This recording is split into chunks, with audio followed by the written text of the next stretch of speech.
രാഹുൽ മാങ്കൂട്ടത്തിൽ ഉൾപ്പെട്ട മൂന്നാമത്തെ പീഡനക്കേസിലെ ഏറ്റവും പുതിയ 2026 ജനുവരി 14 അന്വേഷണ വിവരങ്ങൾ താഴെ നൽകുന്നു.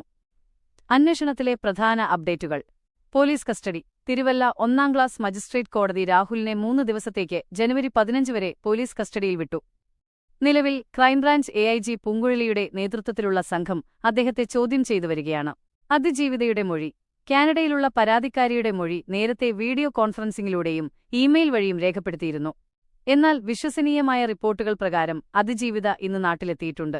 ഉടൻ തന്നെ മജിസ്ട്രേറ്റിനു മുന്നിൽ ഹാജരായി രഹസ്യമൊഴി 164 സ്റ്റേറ്റ്മെന്റ് നൽകുമെന്നാണ് വിവരം. ഡിജിറ്റൽ തെളിവുകൾ. രാഹുലിന്റെ പക്കൽ നിന്നും പിടിച്ചെടുത്ത മൊബൈൽ ഫോണുകൾ അൺലോക്ക് ചെയ്യാൻ അദ്ദേഹം ഇതുവരെ തയ്യാറായിട്ടില്ല. പാസ്വേഡ് നൽകാൻ വിസമ്മതിക്കുന്നതിനാൽ ഫോറൻസിക് വിദഗ്ധരുടെ സഹായത്തോടെ ഇവ പരിശോധിക്കാനാണ് പോലീസ് നീക്കം. അതിജീവിതയുടെ സ്വകാര്യ ദൃശ്യങ്ങൾ ഈ ഫോണിലുണ്ടെന്നാണ് പോലീസ് സംശയിക്കുന്നത്. തെളിവെടുപ്പ്. പീഡനം നടന്നതായി പറയപ്പെടുന്ന തിരുവല്ലയിലെ ഹോട്ടൽ, രാഹുൽ താമസിച്ചിരുന്ന പാലക്കാട്ടെ ഫ്ളാറ്റ് എന്നിവിടങ്ങളിൽ അദ്ദേഹത്തെ എത്തിച്ച് തെളിവെടുപ്പ് നടത്തും.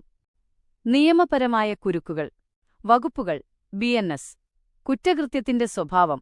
സെക്ഷൻ 64. ലൈംഗിക പീഡനം, റേപ്പ്. സെക്ഷൻ 89. സമ്മതമില്ലാതെ ഗർഭഛിദ്രം നടത്തുക.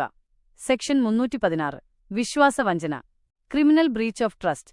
ഇറ്റി ആക്ട് 68. അശ്ലീല ദൃശ്യങ്ങൾ പ്രചരിപ്പിക്കുക അല്ലെങ്കിൽ കൈവശം വയ്ക്കുക. അടുത്ത നടപടികൾ.